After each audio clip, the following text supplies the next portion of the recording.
Vocabulary. Impression. Familiar. Favorite. Memory. Errand. Stampede. Go West by Alison Blank, illustrated by Burgundy Beam.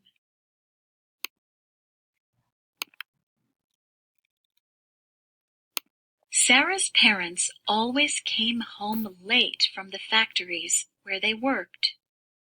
Tonight, Papa rubbed his aching feet. "Someday we'll move away from the city and have a better life," he said.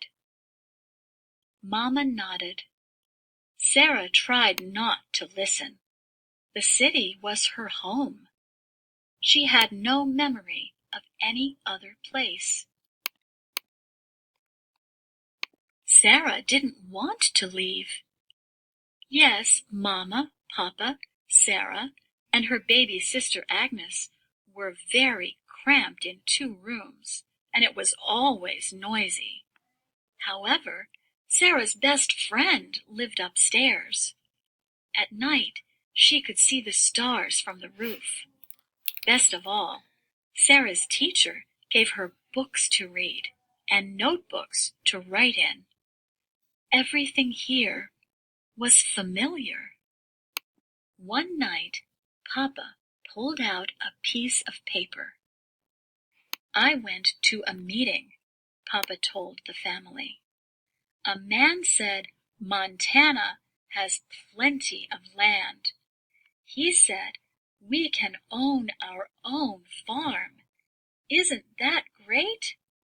Sarah started to cry. It was true. They were moving. Papa said it would take a long time to get to their new home. He promised they'd see new things and new places along the way. How could Sarah forgive him? Papa said they would have to leave most of their belongings behind. They'd have to leave the dishes and the piano. However, Mama carefully wrapped her mother's pie plate. Papa packed his fiddle, and Agnes wanted her favorite doll. Papa said Sarah couldn't take her books. She could, however, take her favorite notebooks to write about everything she saw. Sarah and her family said goodbye to her best friend, Gerda, and her parents. Gerda made Sarah swear that she would send letters. Their neighbor, Mr. Howe, helped them get to the train station. On the way, he warned them about animal stampedes. He said he heard they could hurt people. Papa said they would be very careful. Sarah guessed a stampede was not something good. None of them had ever been on a steam engine train before. The train was so crowded. There were people all around. During the day, they took turns sitting on the hard seats and on a pile of straw. At night, there were babies crying and dogs barking. Sleeping on the train was really hard. Papa told Sarah that she should look out the window. The train passed through many towns. Sarah saw people doing errands, going about their daily lives. Sometimes people waved as the train passed by. Soon, the towns began to get smaller. They looked much different from the city Sarah had known. Finally, Papa said, "We're here."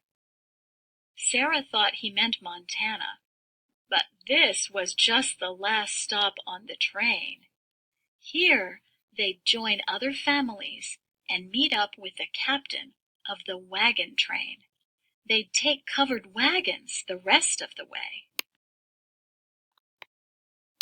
Smith, the captain, looked strong and talked fast.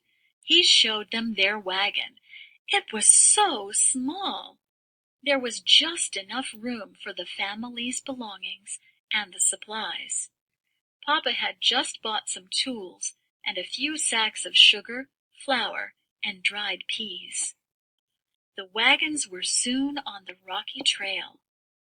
Agnes was sick, so Mama sat with her in the back of the wagon. Then it started to rain. Sarah looked at the open fields. The rain had made lots of mud, making it hard to drive. Papa struggled to keep the mules on the trail. Finally, he stopped the wagon. "I'm going to have to walk next to the wagon and guide the mules," he said. "Sarah, you must drive." "Me?" Sarah thought. "Papa, I'm just a young girl." "I know you can do it, Sarah," he said. Sarah gulped and took up the reins. Driving the wagon was very hard. The mules were strong. Sometimes the ride was so bumpy, Sarah thought the wagon would break. The rain made rivers of mud. When the wagon got stuck, Papa would push. He'd tell Sarah what to do. She listened carefully and did what Papa asked. Together, they made it through the first day.